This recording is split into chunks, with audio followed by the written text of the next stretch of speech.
Nuha. Minulla on nuha ja tarvitsen nenäliinan.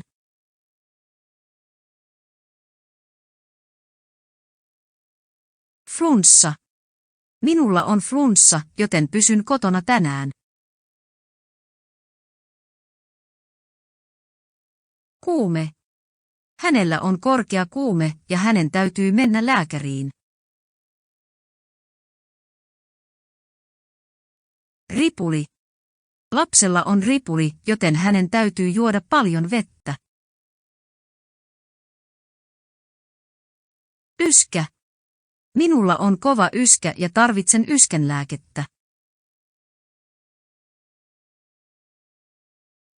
Korvakipu. Hän valitti korvakipua koko yön.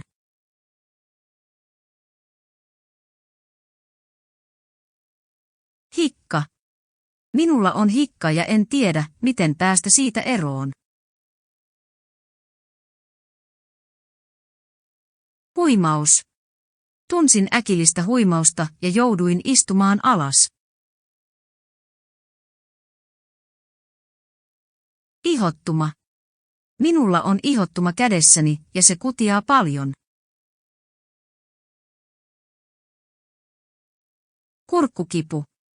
Minulla on kurkkukipu ja juon paljon lämmintä teetä. Masennus. Hän kärsii masennuksesta ja tarvitsee ammattiapua.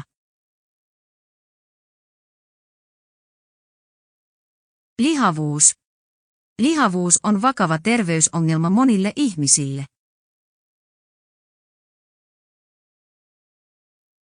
Matkapahoinvointi.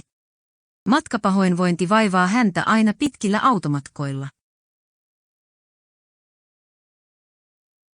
Nenäverenvuoto.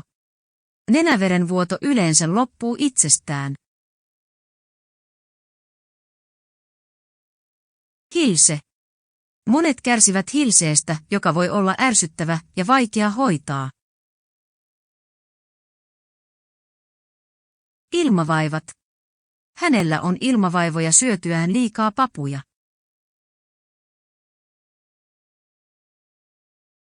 Keuhkokuume. Hän sairastui keuhkokuumeeseen ja joutui sairaalaan. Kuorsaus.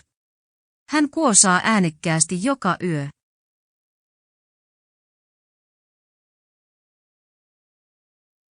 Närästys.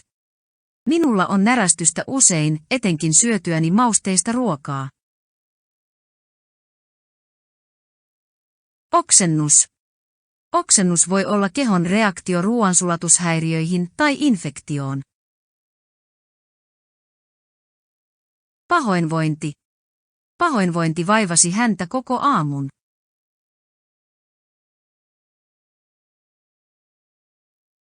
Palovammat. Palovammat voivat olla erittäin kivuliaita ja vaativat usein lääkärinhoitoa. Päänsärky. Minulla on päänsärkyä, joten otan särkylääkkeen.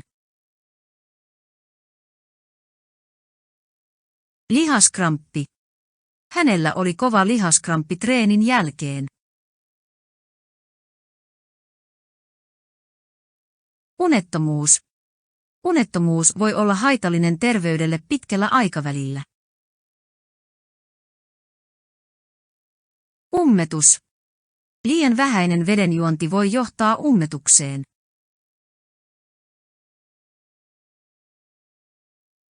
Korvatulehdus. Lapsella on korvatulehdus ja hän tarvitsee antibiootteja.